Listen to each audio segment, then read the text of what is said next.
apa sebenarnya yang dimaksud dengan pegawai pemerintah dengan perjanjian kerja atau P3K dan perbedaannya dengan pegawai negeri sipil atau PNS menuai sejumlah pertanyaan dan bahkan keraguan dari Sobat BKN. Undang-Undang ASN sendiri sudah menegaskan bahwa aparatur sipil negara terdiri dari P3K dan PNS dan bahkan memiliki kedudukan yang setara dan memperoleh hak-hak kepegawaian yang sama. Apa saja itu? Selengkapnya di BKN Talk edisi Kupas P3K. Baik, saat ini saya sedang bersama dengan Bapak Dwi Haryono. Beliau adalah perancang peraturan perundang-undangan di Direktorat Perundang-undangan BKN. Dan khusus kita akan mengupas seputar pegawai pemerintah dengan perjanjian kerja. Dan ini menuai banyak pertanyaan, Pak, di media sosial BKN juga mengenai sebenarnya apa itu pegawai pemerintah dengan perjanjian kerja. Mungkin bisa disampaikan sedikit latar belakang kenapa harus ada pegawai pemerintah dengan perjanjian kerja, Pak P3K. Ya, terima kasih Bu Desi. Jadi memang latar belakang munculnya pegawai pemerintah dengan perjanjian kerja itu adalah ada di amanat Undang-Undang Nomor 5 Tahun 2014 tentang aparatur sipil negara. Di mana dalam undang-undang itu disampaikan bahwa ada yang namanya pegawai aparatur sipil negara yang terdiri dari PNS dan P3K. Ya, singkatan dari pegawai pemerintahan dengan perjanjian kerja. Nah, latar belakangnya adalah bahwa kembali kebutuhan. Di satu sisi kebutuhan atas sumber daya manusia khususnya aparatur sipil negara itu cukup besar. Nah, inilah yang ingin dilakukan pemerintah, ingin merekrut baik melalui jalur PNS yang mempunyai keterbatasan tertentu dengan menggunakan jalur P3K, sehingga harapannya kebutuhan instansi pemerintah, terutama tenaga-tenaga yang siap pakai, yang profesional, yang tidak terikat pada usia itu bisa terlayani dan terjembatani. Itu latar belakangnya salah satu itu. Nah, ini yang mungkin menjadi pertanyaan banyak orang, Pak. Sebenarnya perbedaannya dengan pegawai negeri sipil itu apa, Pak? Secara umum memang perbedaannya tidak banyak sebenarnya. Tetapi kalau dari sisi persamaan sendiri kan sama-sama tadi saya sampaikan adalah sama-sama pegawai aparatur sipil negara. Yang hanya karena pengertian pegawai aparatur sipil negara, maka yang bisa mengizin hanya warga negara Indonesia. Di luar itu tidak boleh. Tetapi perbedaannya adalah salah satunya adalah terkait dengan posisi yang akan diisi. Bahwa untuk PNS itu dia memang diangkat untuk menduduki suatu jabatan pemerintah. Nah, P3K itu juga akan mengisi jabatan pemerintah, tetapi posisinya adalah dalam rangka menjalankan fungsi dan tugas pemerintah. Jadi dia tidak posisinya duduk dalam jabatan dalam pengertian bahwa dia akan mempunyai karir segala itu tidak. Itulah perbedaannya. Kemudian perbedaan yang lainnya adalah terkait juga dengan hal yang krusial adalah karena ini sifatnya semacam percepatan untuk memenuhi kebutuhan dari pegawai ASN, maka posisi pengangkatannya pun mekanismenya juga beda. Kalau PNS ada yang namanya masa percobaan selama 1 tahun. Yang dimaknai adalah di situ yang bersangkutan akan dilakukan atau dilatih dengan pelatihan dasar untuk bisa siap dalam jabatan itu. Tetapi kalau P3K, yang bersangkutan itu justru langsung diangkat dalam jabatan itu tanpa melalui masa percobaan. Karena tadi mereka memang diharapkan betul-betul sudah profesional, sudah betul-betul sudah kompeten dalam jabatan yang diisi oleh yang bersangkutan. Itulah yang perbedaan yang sebenarnya justru kalau saya lihat itu justru menunjukkan keuntungannya kalau kita masuk lewat jalur P3K. Ya. Karena apa? Contoh misalnya, ketika seorang calon pegawai negeri sipil sebelum diangkat PNS, ada masa sekitar 1 tahun. Dia hanya akan diberikan gaji 80%. Sedangkan P3K, begitu yang bersangkutan diangkat menjadi P3K, maka akan dibayar 100% gaji pokoknya. Itu salah satu justru kalau memang itu perbedaan, tetapi justru itu menunjukkan keuntungannya kalau kita masuk lewat jalur P3K. Nah, mungkin peruntukan jabatan yang dapat diisi oleh P3K ini mungkin bedanya dengan pegawai negeri sipil ini apa? Nah, perbedaannya tadi saya sampaikan, tidak ada 3 klaster jabatan yang bisa diisi oleh P3K. Yang klaster pertama itu adalah jabatan fungsional tertentu atau kemudian juga jabatan pimpinan tinggi. Jadi jabatan pimpinan tinggi khususnya untuk utama dan madya itu bisa diisi P3K. Tanpa harus mulai dari start nol sebagai calon PNS. Bayangkan kalau seorang PNS ingin duduk di jabatan pimpinan tinggi, dia harus mulai start dari bawah. Tapi P3K tidak. P3K justru bisa melamar langsung ke jabatan pimpinan tinggi itu. Kemudian klaster ketiga itu yang saat ini belum ada adalah ada ruang, nanti ada jabatan-jabatan yang ditetapkan oleh Kementerian PAN yang dapat diisi P3K untuk mengisi jabatan-jabatan yang bukan jabatan struktural, tetapi menjalankan fungsi manajemen pemerintahan. Nah, ini ada 3 klaster. Nah, klaster yang pertama tadi yang jabatan fungsional, ini sudah ada Peraturan Presiden Nomor 38 Tahun 2020. Dari sekitar 240 lebih jabatan fungsional, di Peraturan Presiden Nomor 38 Tahun 2020 itu ada 147 jabatan fungsional yang bisa diisi oleh P3K. Ya, dan memang ini memang perbedaan dengan PNS, tetapi kembali bahwa ada keuntungan justru kalau kita posisinya bisa, ibarat kita bisa percepatan untuk duduk dalam suatu jabatan. Ya, bayangkan kalau misalnya seorang calon PNS untuk diangkat dalam jabatan fungsional saja, dia harus melalui proses calon PNS. Kemudian baru diangkat dalam jabatan fungsional ini. Kalau P3K tidak, P3K itu justru begitu mereka melamar misalnya jabatan fungsional guru, begitu diangkat, dia sudah langsung ke posisi guru. Ya, tidak, bahkan sudah bisa diberikan tunjangan fungsionalnya kalau memang dia sudah memenuhi persyaratan. Itu berbeda. Tapi skema pengangkatannya tetap sama ya Pak, lewat seleksi gitu? Ya. Atau ada tahapan perbedaan seleksinya? Kalau dari sisi seleksi semua, baik PNS maupun P3K itu tetap melalui proses seleksi, karena ini amanat Undang-Undang Nomor 5 Tahun 2014. Jadi ada proses penyusunan kebutuhan baik PNS maupun P3K, kemudian setelah ditetapkan kebutuhannya, maka akan dilakukan proses seleksi untuk menentukan warga negara Indonesia mana saja yang sudah melamar dan memenuhi kriteria persyaratan yang dibutuhkan. Nah, perbedaannya adalah ketika kita misalnya melamar sebagai P3K, begitu kita dinyatakan lulus, maka akan ditetapkan SK pengangkatan calon P3K. Berdasarkan SK pengangkatan calon P3K itu kemudian diajukan usul ke BKN untuk ditetapkan nomor induk P3K-nya. Nah, setelah yang bersangkutan ditetapkan nomor induk P3K-nya, maka PPK atau pejabat pembina kepegawaian, baik gubernur, bupati, wali kota, atau menteri, atau pimpinan lembaga non-kementerian, bisa menetapkan SK pengangkatan P3K yang bersangkutan. Dan setelah itu yang bersangkutan bisa bekerja, ya, bekerja dan menerima penghasilan.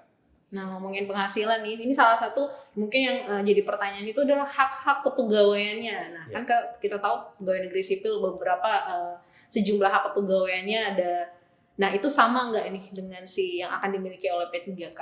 Ya, menarik kalau kita bicara penghasilan kan semua orang tentu bekerja orientasinya akan penghasilan ya. Take home dia, pay home-nya dia berapa. Nah, ini yang menarik. P3K itu memang dia di amanat Undang-Undang Nomor 5 Tahun 2014 maupun di PP 49 Tahun 2018 terkait dengan manajemen P3K mempunyai terkait dengan hak-hak selain gaji, yang bersangkutan juga dapat cuti, kemudian yang bersangkutan juga bisa mengikuti pengembangan kompetensi. Kalau mereka punya kinerja yang baik, yang bersangkutan itu juga akan mendapat penghargaan. Penghargaannya sama dengan penghargaan yang diterimakan PNS. Kemudian yang bersangkutan juga punya jaminan. Jaminan apa? jaminan hari tua, jaminan kesehatan, jaminan kecelakaan kerja, termasuk juga jaminan kematian, dan bantuan hukum. Perbedaannya bantuan hukum ini adalah dalam pengertian bahwa selama yang bersangkutan melaksanakan tugas jabatannya, kemudian ada masalah hukum, maka yang bersangkutan berhak dibantu oleh pemerintah. Nah, mungkin yang menjadi perbedaan yang selama ini jadi pertanyaan adalah terkait pensiun. Tetapi amanat di undang-undang maupun di PP ke depan tetap akan diatur terkait dengan jaminan hari tua tadi. Karena apa? Sama-sama kalau di PNS itu ada yang namanya regulasi Undang-Undang 11 tahun 1969 yang mengatur pensiun PNS. Bahwa pegawai negeri yang telah memberikan jasa akan diberikan kontribusi yang namanya pensiun. Maka harapannya juga pemerintah ke depan itu ingin mereka yang juga sudah berjasa itu diberikan jaminan juga, walaupun bentuknya memang masih dalam format yang dicari. Karena permasalahannya adalah P3K ini kan kontraknya beda-beda. Ada yang dikontrak 1 tahun, ada yang 5 tahun, bahkan bisa diperpanjang. Nah, ini yang perlu ada formula khusus yang diatur oleh pemerintah. Tetapi amanat di ketentuannya bahwa diharapkan mereka juga ada jaminan tersendiri untuk ibaratnya menghargai kinerja yang sudah diberikan kepada negara. Oh, jadi penghargaan yang ketika mereka mengakhiri masa jabatannya ini masih digarap lagi ya Pak ya.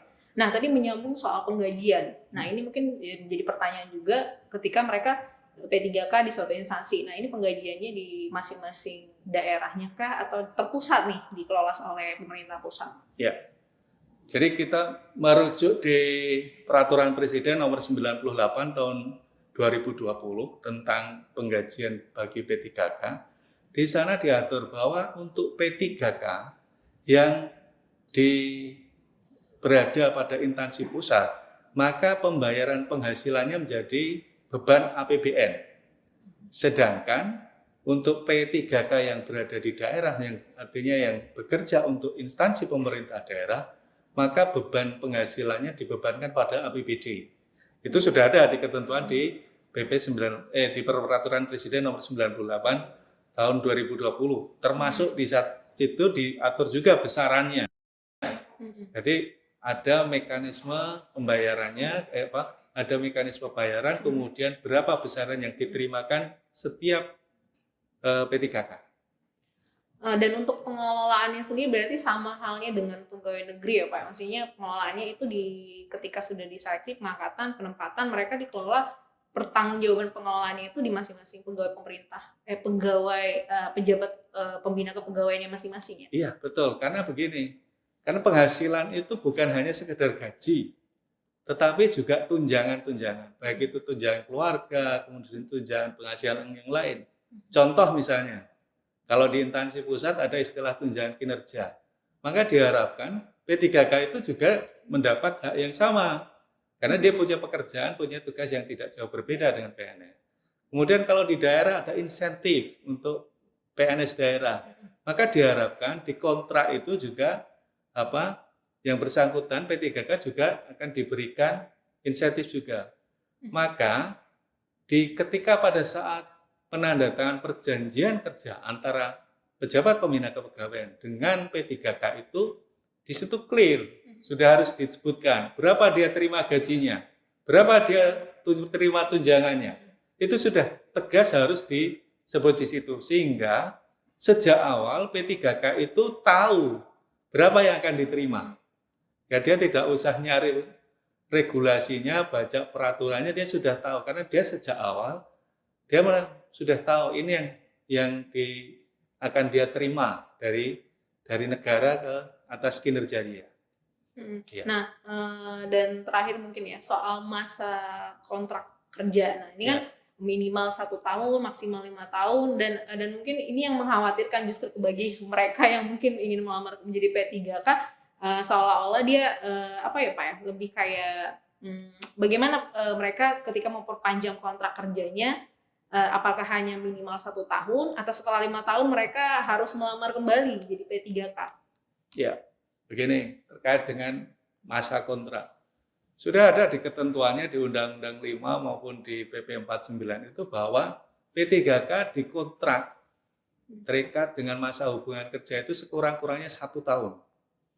Maksimalnya sebenarnya di ketentuan tidak diatur, tetapi kebijakan dari pemerintah mengikuti penyusunan kebutuhan PNS per 5 tahun, maka maksimalnya 5 tahun. Ada ketentuan di Peraturan Menpan nomor 70 tahun 2020. Ya, jadi masa hubungan kerjanya sekurang-kurangnya 1 tahun, paling lama 5 tahun. Nah, bagaimana dengan perpanjangannya? Kembali, perpanjangan itu kembali kepada esensi dari P3K. P3K itu direkrut adalah untuk memenuhi kebutuhan sumber daya manusia di instansi pemerintah. Ya, artinya kalau memang instansi pemerintah masih membutuhkan yang bersangkutan, maka instansi pemerintah bisa memperpanjang. Nah, bagi P3K sendiri tentu saja juga tidak hanya sekedar kebutuhan yang akan diisi, tetapi juga kinerjanya. Ketika kinerjanya baik, tentu pemerintah, pejabat pembina kepegawaiannya ingin mempertahankan, maka dia bisa diperpanjang. Nah, permasalahannya tadi yang ditanyakan adalah, apakah mulai proses seleksi? Sebenarnya tidak. Proses seleksi itu kalau yang bersangkutan kemudian melamar atau ingin pindah ke jabatan lain atau pindah unit kerja. Karena tidak ada istilah mutasi P3K. Mereka sejak awal melamar untuk mengisi jabatan tertentu di unit kerja tertentu. Sehingga ketika mereka pindah jabatan, maka mereka harus melalui proses seleksi lagi. Karena jabatan yang dilamar beda. Nah, itulah ya. Itu terkait dengan mekanisme perpanjangannya. Jadi kembali kinerjanya bagaimana? Kemudian kebutuhan dari sisi instansi pemerintah, kebutuhannya seperti apa? Ya, contoh saya gambarkan misalnya pemerintah punya proyek misalnya bangun jalan tol. Diprediksi pembangunan jalan tol itu 4 tahun selesai.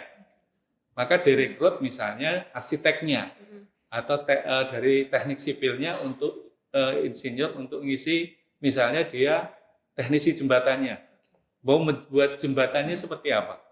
Direkrut. Begitu sudah selesai proyeknya 4 tahun, sebenarnya kan sudah selesai. Kebutuhan pemerintah sudah selesai, dia sudah tidak butuh tenaga itu lagi. Tetapi kalau misalnya kemudian ternyata ada proyek yang lain, ya, yang masih di bawah instansi itu, sebenarnya pemerintah bisa saja memperpanjang. Tetapi kalau sudah tidak dalam jabatan tadi teknisi jembatan, dia mau ke jabatan lain harus tetap proses seleksi. Seperti itu, ya. Tapi kembali kalau teknisi jembatannya kinerjanya juga tidak beres, baru bangun aja jembatannya sudah ambrol, tentu pemerintah juga pikir-pikir akan memperpanjang, tunggu dulu. Ya, itulah. Nah, mungkin kalau yang ini, kalau misalnya nih, saya P3K, lalu masa kontrak saya sudah selesai. Nah, saya bisa melamar jadi CPNS nggak? Nah, ini yang pertanyaan yang sering. Kalau sudah selesai. Sama, kalau melamar itu boleh, tetapi kembali ketentuannya. Jadi regulasi yang mengatur pengangkatan atau pengadaan calon pegawai negeri sipil itu, bahwa usia serendah-rendahnya 18 tahun, setinggi-tingginya 35 tahun. Kecuali untuk 4 jabatan, ada dokter, kemudian peneliti, dokter pendidik klinis, satunya lagi saya agak lupa, kalau nggak salah rekayasa. Itu dia bisa sampai usia 40 tahun. Di luar 4 jabatan itu ada peraturan presiden yang mengatur, ya, itu tidak bisa, maksimal 35 tahun. Tetapi kalau tetap ingin jadi P3K, dia tidak terbatas usia, karena ketentuannya serendah-rendahnya untuk melamar P3K itu usianya 20 tahun. Jadi bisa saja kalau dia sudah misalnya selesai P3K, dia usianya dia dikontrak 5 tahun, ya. Padahal dulu waktu diangkat P3K usia 33 tahun, begitu dia selesai kan dia sudah usianya 38 tahun. Kalau dia melamar CPNS tentu nggak bisa, karena dia usianya sudah di atas 35. Tetapi ruang untuk dia melamar P3K masih bisa. Artinya dia masih bisa melamar sebagai pegawai aparatur sipil negara. Berarti ketika masa kontraknya habis, ya P3K yang bersangkutan sebenarnya bisa ngelamar lagi ke misalnya kalau ke dia ingin ngelamar ke instansi yang berbeda misalnya. Karena kadang orang bekerja itu begitu sudah masuk di suatu unit ternyata bukan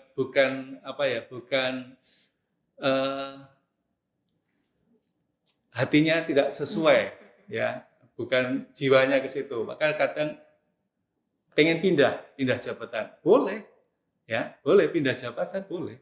Tapi dia harus tetap melalui proses seleksi karena memang amanatnya di undang-undang pengadaan pegawai aparatur sipil negara itu tetap melalui proses seleksi.